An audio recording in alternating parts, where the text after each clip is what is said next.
General stability के इस lecture के अंदर हम लोग डिजास्टर मैनेजमेंट सिस्टम को ब्रीफली डिस्कस करेंगे और डिजास्टर मैनेजमेंट साइकिल क्या होता है, उसके कौन कौन से स्टेप्स हैं, हर स्टेप में क्या क्या काम किए जाते हैं, हम इसको समझने की कोशिश करेंगे। सबसे पहले आप डिजास्टर मैनेजमेंट सिस्टम को डिफाइन इस तरह से कर सकते हो: the organisation and management of resources and responsibilities for dealing with all humanitarian aspects of emergencies. यानी हम डिजास्टर मैनेजमेंट की जब बात करते हैं तो हम उसके डिजास्टर के ह्यूमैनिटेरियन इफेक्ट्स को डील करने की बात कर रहे होते हैं। That is the first most priority कि ह्यूमैनिटेरियन एस्पेक्ट्स जो हैं उनको फौरन से कवर किया जाए। तो उनको किस तरह से कवर किया जाता है, रिसोर्सेज को किस तरह से मैनेज किया जाता है, इसे डिजास्टर मैनेजमेंट सिस्टम कहा जा सकता है। डिजास्टर मैनेजमेंट सिस्टम के गोल्स क्या हैं? ये 3 इंपॉर्टेंट गोल्स हैं: टू रिड्यूस और to avoid losses from the hazards. यानी हैजर्ड्स की वजह से जो नुकसान हो रहा है या तो उसे कम कर लिया जाए या उसे बिल्कुल अवॉइड कर लिया जाए। जिस तरह हैजर्ड आने से पहले हमने देखा कि वी कैन प्रिडिक्ट कि एक हैजर्ड कब हो सकती है, एक जलजला कब आ सकता है, एक सुनामी कब आ सकता है, सैलाब कब आ सकता है। ये तमाम चीजें क्योंकि हम प्रिडिक्ट कर सकते हैं, दैट्स व्हाई हम इनको अवॉइड भी कर सकते हैं। तो सबसे पहला पर्पस जो होता है डिजास्टर मैनेजमेंट सिस्टम का वो है या तो आप हैजर्ड के लॉस को अवॉइड कर लो या आप उसे रिड्यूस कर लो अगर वो अनअवॉइडेबल हैजर्ड है। उसके बाद assure prompt assistant of victims. अगर हैजर्ड हो गई है एंड देयर आर विक्टिम्स, लोग उससे अफेक्ट हुए हैं, तो आपने फौरन से वो तमाम सर्विसेज को एक्टिवेट कर देना है, इमरजेंसी आपने लगा देनी है, तमाम जो उसके अफेक्टीज हैं उन तक तमाम सर्विसेज, तमाम हेल्प एड किस तरह से पहुंचानी है। ये सेकंड गोल होता है हैजर्ड या डिजास्टर मैनेजमेंट सिस्टम का। और तीसरा, achieve rapid and effective recovery. यानी हैजर्ड के बाद जो लोग इफेक्ट हुए, जो इंफ्रास्ट्रक्चर इफेक्ट हुआ, उसकी तेजी के साथ आपने रिकवरी किस तरह से करनी है। तो ये 3 चीजें हैं जिन्हें डिजास्टर मैनेजमेंट सिस्टम्स के गोल में रखा जा सकता है। अब अगर हम डिजास्टर मैनेजमेंट साइकिल की बात करें, डिजास्टर मैनेजमेंट साइकिल में सबसे पहला स्टेप हमारे पास होता है मिटिगेशन। मिटिगेशन में कैपेसिटी बिल्डिंग आती है। मिटिगेशन के बाद सेकंड स्टेप होता है प्रिपरेशन। तीसरा स्टेप होता है response, which is after the event. यानी ये जो 2 इवेंट्स हैं, मिटिगेशन और प्रिपरेशन, ये बेसिकली किसी भी डिजास्टर से पहले किए जाते हैं। These are before the disaster occur. और डिजास्टर होने के बाद, इवेंट होने के बाद सबसे पहला काम किया जाता है क्विक रिस्पॉन्स होना चाहिए एंड आफ्टर दैट रिकवरी होनी चाहिए। ये 4 इंपॉर्टेंट, जिनमें से 2 डिजास्टर से पहले और 2 डिजास्टर के बाद स्टेप्स लिए जाते हैं। अब हम इनमें एक एक स्टेप को अलग अलग से डिस्कस करते हैं कि एक्चुअली इन स्टेप्स में किया क्या जाता है। सबसे पहले अगर बात कर ली जाए मिटिगेशन की, मिटिगेशन एक्चुअली प्रिवेंशन के लिए की जाती है। यानी ऑब्वियसली अभी तक हैजर्ड आया नहीं है, अभी तक उसकी वजह से डिजास्टर क्रिएट हुआ नहीं है, हम लोग पहले से तैयारी कर रहे हैं। इसमें क्या किया जा सकता है? पब्लिक अवेयरनेस दी जा सकती है, लोगों को बताया जा सकता है कि अगर डिजास्टर आ जाए, कोई भी हैजर्ड आती है, उसकी वजह से डिजास्टर क्रिएट हो जाता है, तो उस सिचुएशन में लोगों ने किस तरह से बिहेव करना है, उन्होंने अपने आप को किस तरह से संभालना है, how can they protect themselves, उन्होंने अपनी चीजों को किस तरह से बचाना है, या उन्होंने इमरजेंसी एग्जिट किस तरह से लेना है in the case of disaster. उन्होंने वहां पे अपनी लाइफ स्टॉक, अपनी क्रॉप्स, अपनी खाने पीने की चीजें, इन चीजों को किस तरह से प्रोटेक्ट करना है। तो ये तमाम चीजें आप लोगों को बता सकते हो, लोगों में अवेयरनेस क्रिएट कर सकते हो। Preventive health care is a second thing जो कि मिटिगेशन के अंदर की जाती है। आप लोगों को अच्छे हेल्थ केयर के रिसोर्सेज प्रोवाइड करते हो ताकि वहां पे, this is actually to avoid the biological hazards.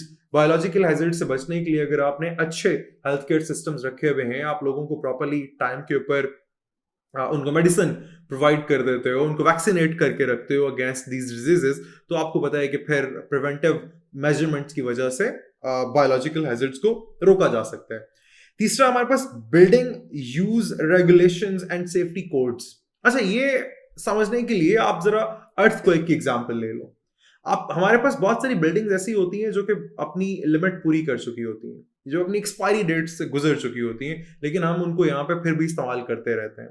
जब कोई भी बिल्डिंग बनाई जाती है, उसका इंफ्रास्ट्रक्चर डेवलप करते हुए, उसके अंदर यूज होने वाला मटेरियल, उसकी स्ट्रेंथ को देखते हुए जो इंजीनियर्स होते हैं वो एक स्पेसिफिक टाइम पीरियड बताते हैं। इस तरह हर एक चीज की एक्सपायरी डेट होती है, इस तरह बिल्डिंग्स की एक्सपायरी डेट होती है। आपने अक्सर टीवी पे देखा होगा वेस्टर्न कंट्रीज के अंदर वो अच्छी खासी खड़ी हुई बिल्डिंग्स को गिरा देते हैं जस्ट बिकॉज कि उनकी लिमिट पूरी हो चुकी है। लेकिन हमारे यहाँ पे ऐसा सिस्टम अनफॉर्चुनेटली अभी तक नहीं है। हम लोग सैकड़ों सालों से बनी हुई या बहुत देर से बनी, कई कई दहाइयों से बनी हुई बिल्डिंग्स को, जिनकी स्ट्रेंथ अब तक इतनी लूज हो चुकी है कि in case of even a slightest earthquake वो गिर जाएंगी, तो हम लोग उन्हें अभी भी इस्तेमाल कर रहे होते हैं। इसी तरह से गाड़ियां हम ऐसी इस्तेमाल करते हैं जिनकी हालत इतनी पुरानी, इतनी खराब हो चुकी है कि वो किसी भी वक्त रोड पे किसी भी तरह का एक्सीडेंट कॉज कर सकती हैं। इसी तरह से हमारा जो नहरों का सिस्टम है या हमारा जो दरियाओं का सिस्टम है, उनको बचाने के लिए, उनको स्मूथ रखने के लिए, सैलाब से बचने के लिए हमने जो चीज़ें डेवलप की हुई होती हैं उनकी भी एक स्पेसिफिक एज होती है। उस एज के बाद हमने उनको रिन्यू करते रहना होता है। तो ये तमाम चीज़ें जो हैं वो हमने अभी तक सेफ्टी कोड्स को हमने बिल्कुल इग्नोर किया हुआ है। तो तीसरी चीज़ जो कि मिटिगेशन में की जा सकती है दैट इज़ कि आप कोड बनाओ, स्पेसिफिक कोड्स बनाओ और आप उन्हें गवर्नमेंट लेवल के ऊपर इम्प्लीमेंट करो कि कोई भी कोई ऑर्गेनाइजेशन, कोई इंडिविजुअल कहीं पे भी आपके मुल्क के अंदर इनको वायलेट ना कर सके। अगर वो इनको वायलेट नहीं करेगा, कोड्स होंगे, स्पेसिफिक सेफ्टी कोड्स होंगे तमाम चीज़ों को लेके, तो फिर हैजर्ड्स को और उसकी वजह से होने वाले डिजास्टर्स को काफ़ी हद तक कंट्रोल किया जा सकता है। Zoning and land use management. अब आप जोनिंग और लैंड यूज मैनेजमेंट की जब बात करते हो तो ऐसे एरियाज जो कि ज्यादा वल्नरेबल हैं टू द हैजर्ड्स, तो आप वहां पे ज्यादा अपने एसेट्स और अपना लाइफ स्टॉक, अपना ह्यूमन लाइफ वहां पे ना लेके जाओ, वहां पे ज्यादा पॉपुलेट ना करो उन एरियाज को। आप उन एरियाज को रादर इस्तेमाल करो, उनको पॉपुलेट करो, वहां पे अपनी क्रॉप्स, वहां पे अपनी कमर्शियल और रेजिडेंशियल एक्टिविटीज लेके जाओ which are considered to be safe. और ये पता कैसे चलेगा? ये आपकी जो डिफरेंट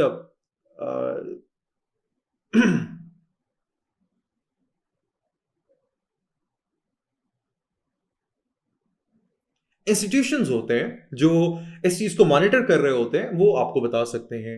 गवर्नमेंट लेवल के ऊपर ये जोनिंग की जानी चाहिए और लैंड यूज मैनेजमेंट के लॉज बनने चाहिए। वल्नरेबिलिटी एंड रिस्क एनालिसिस बार बार होता रहना चाहिए। यानी आपने कोई भी, यानी even after all these factors आपने पब्लिक अवेयरनेस दे दी, आपने प्रिवेंटिव हेल्थ केयर मेजर्स ले लिए, आपने बिल्डिंग को यूज करने के सेफ्टी कोड्स बना दिए, आपने जोनिंग और लैंड मैनेजमेंट सिस्टम इंट्रोड्यूस करा दिया, लेकिन स्टिल अगर आप बार बार इसे चेक नहीं रखोगे तो इसके बाद क्या होगा? वही वो चीजें फिर से एक्सपायर हो जाएंगी, उनके ऊपर प्रॉपर मैनेज नहीं किया जा सकेगा और in case of any hazard पता चलेगा कि पूरे का पूरा सिस्टम आपका कोलैप्स कर गया है। तो vulnerability and risk analysis bar bar regular basis के ऊपर होता रहना चाहिए ताकि हमें पता चल सके कि हमारी जो प्रिवेंटिव मेजर्स हैं वो किस हद तक काम कर रही हैं, किस हद तक एक्टिव हैं। So this was the first step जो कि आप प्रिवेंशन के लिए करते हो, यानी we want to avoid any upcoming hazard या उस वजह से, हैजर्ड की वजह से कोई भी डिजास्टर। सेकेंड स्टेप इसका है प्रिपेयर्डनेस। प्रिपेयर्डनेस इज बेसिकली आपने सब कुछ कर लिया, आपने लॉज भी बना लिए। ये आपने इसलिए बनाए मिटिगेशन में ताकि आप चाह रहे थे कि वो लोगों को पता चल जाए, उनके अंदर एक सेंस आ जाए, उनको एक एजुकेशन या उनको एजुकेट कर दिया जाए कि अगर ये सब कुछ होगा तो उन्होंने किस तरह से बिहेव करना है। प्रिपेयर्डनेस में अब हम ये सपोज करते हैं कि इफ दैट हैपेंस तो उसके लिए एक्चुअली हमें करना क्या है, हमें कौन कौन से रिसोर्सेज रिक्वायर्ड हैं, हम उन रिसोर्सेज को डेवलप करते हैं। मिटिगेशन के अंदर हमने लॉज बना लिए, हमने जोनिंग कर ली, हमने लोगों को एजुकेट कर दिया, लेकिन अब हमें उन रिसोर्सेज को भी डेवलप करना है कि if there are unavoidable hazards और उनकी वजह से अनअवॉइडेबल डिजास्टर्स, तो हम उनके लिए हमें प्रिपेयर्ड होना चाहिए। इसमें सबसे पहले इमरजेंसी एक्सरसाइजेज एंड ट्रेनिंग्स होनी चाहिए, यानी आपको इमरजेंसी एक्सरसाइजेज कंडक्ट करते रहना चाहिए ताकि जिससे पता चल सके कि अगर कभी किसी वजह से कोई हैजर्ड आ जाती है तो उस केस में किस तरह से रिस्पॉन्स होगा। There should be a quick response team. उस क्विक रिस्पॉन्स टीम को ऐसा नहीं है कि आपने बना दिया और अब जब हैजर्ड आएगी तो देखा जाएगा, रेगुलर बेसिस के ऊपर उनकी ट्रेनिंग चलती रहनी चाहिए, उनके एक्सरसाइजेस होते रहने चाहिए ताकि एक्चुअली जब उन्हें कभी किसी सिचुएशन का सामना करना पड़े तो उस वक्त वो फुल तैयार रहें। वार्निंग सिस्टम्स होने चाहिए। सिंपल मैं आपको इसकी एग्जांपल, जिस तरह फ्लड, अब फ्लड जो है एक दरिया है किसी पॉपुलेटेड एरिया के साथ से गुजर रहा है, अब वहां पे उस दरिया के लेवल, उसके अंदर पानी का जो लेवल है, ऑब्वियसली जो बढ़ना स्टार्ट होगा उसका मतलब फ्लड वार्निंग जारी हो जाएगी। वो एक सर्टेन लिमिट से बढ़ेगा, that will cause a flood. तो इससे पहले कि वो उस लिमिट से बढ़े और दैट कॉजेज अ फ्लड, आपको ऑलरेडी एक वार्निंग सिस्टम उसके अंदर ऐसा लगाना चाहिए। It can be alarm systems, it can be anything, जिससे पता चल जाए कि नाउ इस स्पीड से पानी का लेवल जो है वो ऊपर जा रहा है और ये इतने दिन तक या इतने घंटे तक या इतने हफ्तों तक ये इतना ऊपर चला जाएगा कि it can cause a flood. तो हमारे warning systems, and they should be the working systems, वो इतने स्ट्रांग होने चाहिए। That comes under preparedness. Emergency communication system होना चाहिए, क्योंकि नॉर्मली जब हैजर्ड्स आते हैं, जब जलजले आते हैं, जब सैलाब आते हैं, तो हमारे जो कम्युनिकेशन सिस्टम है, हमारे जो कम्युनिकेशन टावर्स होते हैं, ये तमाम बर्बाद हो जाते हैं, खत्म हो जाते हैं। अब हम, there are no more phone calls, there are no more television, इस तरह की चीजें जो हैं वो, इवन मोबाइल फोन्स, उनके टावर्स जो हैं वो क्योंकि गिर जाते हैं, इस वजह से मोबाइल फोन्स भी कनेक्ट नहीं हो पाते। तो कनेक्टेड रहने के लिए बाहर की दुनिया से या एड जहां से आनी है, जहां से हेल्प आनी है, वहां कम्युनिकेट करने के लिए आपके पास इमरजेंसी कम्युनिकेशन सिस्टम्स होने चाहिए। तो जो कि फ्लड के टाइम पे या अर्थक्वेक के टाइम पे या किसी भी और इस तरह के डिजास्टर के टाइम पे जो ऑपरेशनल रहे, जो जिसे कहते हैं फ्लॉप ना हो जाए। इमरजेंसी कम्युनिकेशन सिस्टम्स होने चाहिए। रिसोर्स इन्वेंटरीज होनी चाहिए, जगह जगह पे आप ये बना के रखो, स्पेशली उन एरियाज के अंदर which are more vulnerable to the disasters, जहां पे ज्यादा हैजर्ड्स आने के चांसेस हैं, जहां पे प्रेडिक्शंस हैं कि यहाँ पे फ्यूचर में there are upcoming hazards which can cause disasters. तो वहां पे आपको ऐसी इन्वेंटरीज बनानी चाहिए जहां पे फिजिकली सारा इक्विपमेंट मौजूद हो जो कि इस्तेमाल किया जाए in case of the hazard. इसकी एक सिंपल एग्जांपल ले लेते हैं। फॉर एग्जाम्पल फ्लड के केस की बात कर लेते हैं। तो फ्लड के केस में आपके पास वहां पे जिस रीजन के, जिस एरिया के साथ, जिस एरिया में फ्लड की वार्निंग है, वहां पे आपके पास इन्वेंटरीज होनी चाहिए which should contain life jackets, वहां पे बोट्स होनी चाहिए, वहां पे इस तरह की और भी चीजें होनी चाहिए जो कि इन केस ऑफ फ्लड जब आ जाता है और कुछ लोग अभी भी वहां पे मौजूद हैं जो फंसे हुए हैं, तो उनको वहां से निकालना कैसे या वो निकलेंगे कैसे। तो लाइफ जैकेट्स का इस्तेमाल, बोट्स, ये तमाम चीजें वहां पे। फिर फूड वहां पे स्पेशली किस तरह से रखा जाएगा, लोगों के पास ऐसी चीजें हो, मेडिसिन वहां पे होनी चाहिए ताकि अगर इन केस के उनका जो राब्ता है वो कट जाता है दूसरे रीजन से, दूसरे एरिया से, तो फिर फूड और मेडिसिन वहां पे सफिशिएंट टाइम के लिए मौजूद रहनी चाहिए। इसलिए हमें रिसोर्स इन्वेंटरीज वहां पे डेवलप करनी चाहिए। इवैक्यूएशन प्लान्स होने चाहिए, यानी अगर एक वार्निंग मिल गई है फ्लड की, तो अब वहां से लोगों को फौरन निकलना किस तरह से है। ऐसा तो नहीं है कि एक वार्निंग हुई और उसके बाद सारे लोग भागना शुरू हो गए। ऑब्वियसली जब मैसेज मूव करते हैं तो उनको मूव करने के लिए, उनको शिफ्ट करने के लिए इवैक्यूएशन प्लान्स बनाने पड़ते हैं। वो जब मूव करेंगे तो कहाँ मूव करेंगे, टेम्परेरी रेजिडेंस उनको कहाँ पे दी जाएगी, कहाँ पे टेंट्स लगाए जाएंगे, उनको वहां पे फूड किस तरह से दी जाएगी, उनके वहां पे मेडिकल फैसिलिटी किस तरह से दी जाएगी, उनके रहने के लिए किस तरह से अरेंजमेंट्स किए जाएंगे ताकि वो easily in the case of warning वहां से मूव करके जा सके। तो इसके लिए एक प्रॉपर प्लान होना चाहिए कि जब whenever there is a warning तो वो प्लान इन एक्शन आ जाए और लोग जो है वो वहां से इवैक्यूएट होना शुरू हो जाए। म्यूचुअल एड एग्रीमेंट्स होने चाहिए। अब ये डिफरेंट सिटीज के अंदर हो सकता है, डिफरेंट प्रोविंसेस के अंदर हो सकता है, डिफरेंट स्टेट्स के अंदर हो सकता है कि अगर एक स्टेट जो है that is under a disaster, तो दूसरी स्टेट जो है वो उसको हेल्प करे। उसको हेल्प करने के लिए उसके साथ किसी तरह का कोई एग्रीमेंट हुआ होना चाहिए। जब वो किसी डिजास्टर में होंगे तो हम उनकी हेल्प करें। इस तरह से हमें अपनी सराउंडिंग जितनी भी स्टेट्स हैं उनके साथ इस तरह के एग्रीमेंट्स रखने चाहिए कि वो हमारे यहाँ पे किसी भी डिजास्टर के किसी भी डिजास्टर के टाइम के ऊपर हमें हेल्प करने के लिए आ सकें। And finally public information and education यहाँ पे भी बहुत जरूरी है। आप ये तमाम चीजें बना दो, आप रिसोर्स इन्वेंटरीज बना दो, उनमें सामान जाके भर दो, इवैक्यूएशन प्लान्स आप बना लो, लेकिन जब तक पब्लिक अवेयरनेस नहीं है, एजुकेशन आपने लोगों को एजुकेट नहीं किया हुआ कि इनको इस्तेमाल किस तरह से करना है, वो प्लान एक्चुअली किस तरह से एक्टिवेट किस तरह से करने हैं, उनको आपने चलाना किस तरह से है, तब तक इन सब का कोई फायदा नहीं है। सो प्रिपेयर्डनेस में पब्लिक इंफॉर्मेशन एंड एजुकेशन भी बहुत जरूरी है। ये दो चीजें हो गई बिफोर डिजास्टर। अब आपने मिटिगेशन प्रोसेस कंप्लीट कर लिया, आप प्रिपेयर्ड हो, अब कोई भी डिजास्टर आ जाए यू कैन मैनेज दैट। अब डिजास्टर आ जाने के बाद सबसे पहला काम जो किया जाता है दैट इज टू रिस्पॉन्स, यानी how do you respond to that disaster और कितना क्विक आप उसे रिस्पॉन्स करते हो, ये बड़ा जरूरी है। रिस्पॉन्स में क्या क्या चीजें शामिल हैं? To provide immediate assistant to maintain life, यानी अगर किसी एरिया में पॉपुलेटेड एरिया था, वहां पे ह्यूमन एग्जिस्ट करते हैं, वो फंस गए हैं उसके अंदर, या लाइफ स्टॉक है वहां पे, या वहां पे क्रॉप्स हैं, इन तमाम चीजों को मेंटेन करने के लिए आप कितना इमीडिएट उनको असिस्टेंस प्रोवाइड करते हो. Improve health and support the moral of the affected population. आपने वहां पे फॉरेन मेडिकेशन का इंतजाम करना है. आपने उनको you don't want to let them lose hope. आप उनका मोरल हाई रखना चाहते हो ताकि वो वहां पे डटे रहें, वो अपनी हिम्मत ना हार दें. अगर वो हिम्मत हार देंगे तो इसका मतलब है कि they will be more vulnerable to the disaster. तो इसका मतलब है कि आपने उनका मोरल हाई रखना है, आपने उनके लिए हेल्थ केयर सिस्टम को बेहतर बनाना है, आपने मेडिकेशन वहां पहुंचानी है, आपने खुराक वहां पहुंचानी है.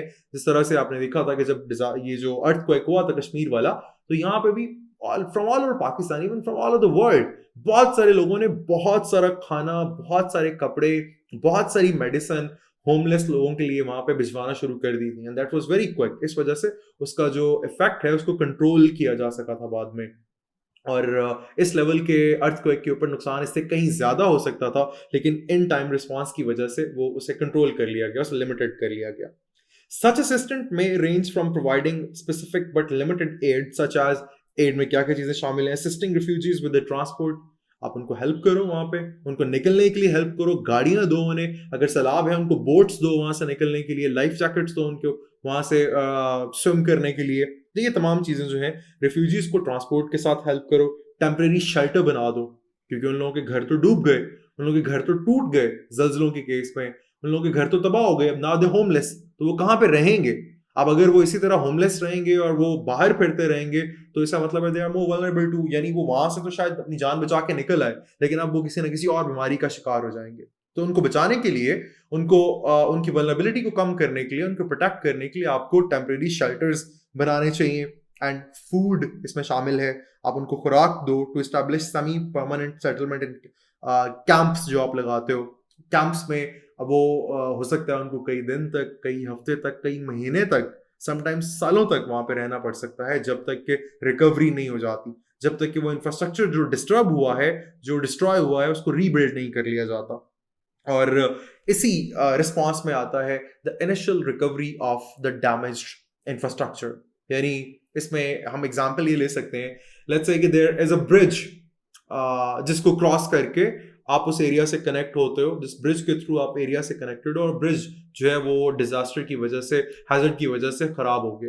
तो आपका सबसे पहला रिस्पांस में ये भी शामिल है कि आप उस ब्रिज को ठीक करो, उस डिस्ट्रॉयड इंफ्रास्ट्रक्चर को आप डेवलप करो फॉरेन, ताकि आप कनेक्टेड एटलीस्ट रहो उस रीजन से. वहां पे supply of medicine, supply of food, ये तमाम चीजें जो है वो नॉन स्टॉप होती रहें.